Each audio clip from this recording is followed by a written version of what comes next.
Now, on this program, when we show you what Greta Thunberg has to say on any given day, it's for a laugh, right?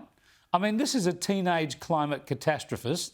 This is a person who doesn't know very much and hasn't done very much except fuel fear and alarmism and encourage people to protest against energy, against capitalism, against grown-ups, really.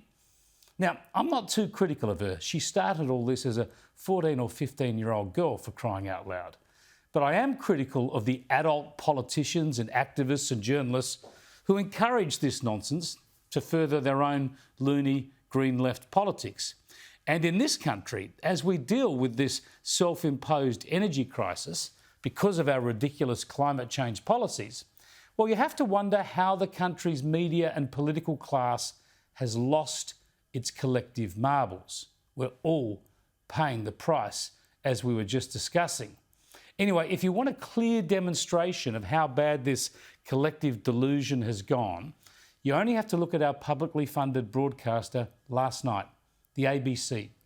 In the middle of an energy crisis where family budgets are stretched, pensioners will face those tough choices, companies face closures and job losses. Well, in the middle of this, who do you think the ABC's premier nightly current affairs program would interview? Who would offer sense, sanity, science, and a path forward, do you think, on climate and energy policy? Greta Thunberg, thanks very much for talking to us. Thank you for having me. I'm not kidding. We didn't make this up. The ABC's main current affairs host, Sarah Ferguson, seeks out, on behalf of a grateful nation, the insights of a teenage climate protester. What an extraordinary way to dumb down a nation. Let's have a little look at how it went. In your new book, you appear to be despairing of our chances of saving the planet. Is that a fair assessment of where you are right now? I don't think so, actually. Whoops. It seems the ABC was a little more pessimistic even than Greta. How dare they? Still, onwards and upwards. While the marrying of emissions-free energy and sustainable economic growth is clearly one of the great challenges of our time, it's confounding economists, scientists and engineers. Why not ask a high school graduate for the solution? You say that we can't live sustainably within the world's economic system, and there are predictions that the world economy will double in size by 2050. So how do you produce the kind of change that you want to see in the face of that? Of course, we don't know exactly how to do that. She doesn't know. I could have told you that. At least Greta is honest. Perhaps after a few years at uni studying, I don't know, science or economics or engineering, Greta might have some better ideas. Because the way she frames our very existence at the moment doesn't sound very encouraging.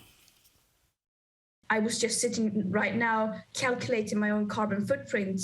And even if I click that I do everything right, I still exceed the planetary boundaries just by existing and just by paying taxes. So it's impossible to live sustainably today.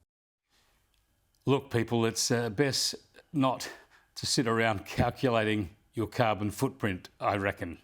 Look, I'm a bit older than Greta. I was a greenie protester too once, and believe me, I understand the angst. And you really are better off occasionally going for a bushwalk or swimming in the ocean, not calculating your carbon footprint. Still, for Greta, I guess the trouble is you've got prestigious national broadcasters begging you to solve the problems of the world live on air. You clearly think that the phrase climate change isn't enough now to describe the situation that we're in, that the climate is breaking down and destabilising. Do you think that that process is irreversible? Let me ask you this. Here's a quote from you. You say, net zero by 2050 is too little, too late. Tell me why you say that.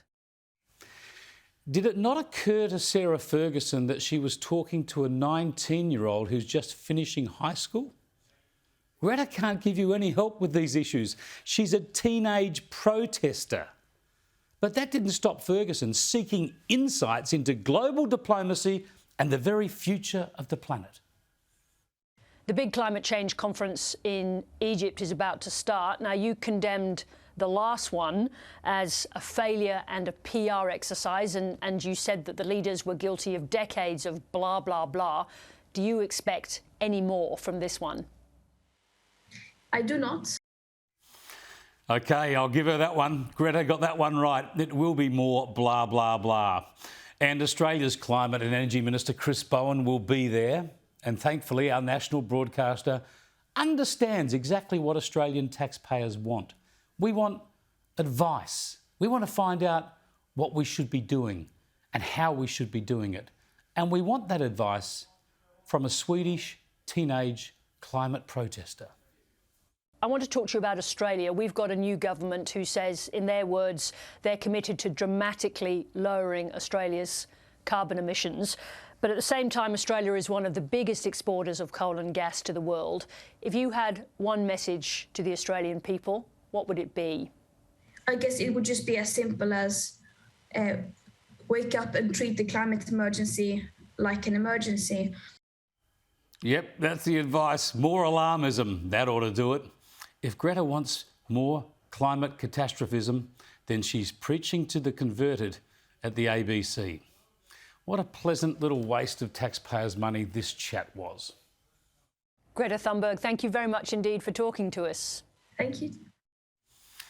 And we wonder why this country has no coherent climate and energy policy, an electricity cost and supply crisis, and a public debate on these issues that's about as enlightening as a school strike.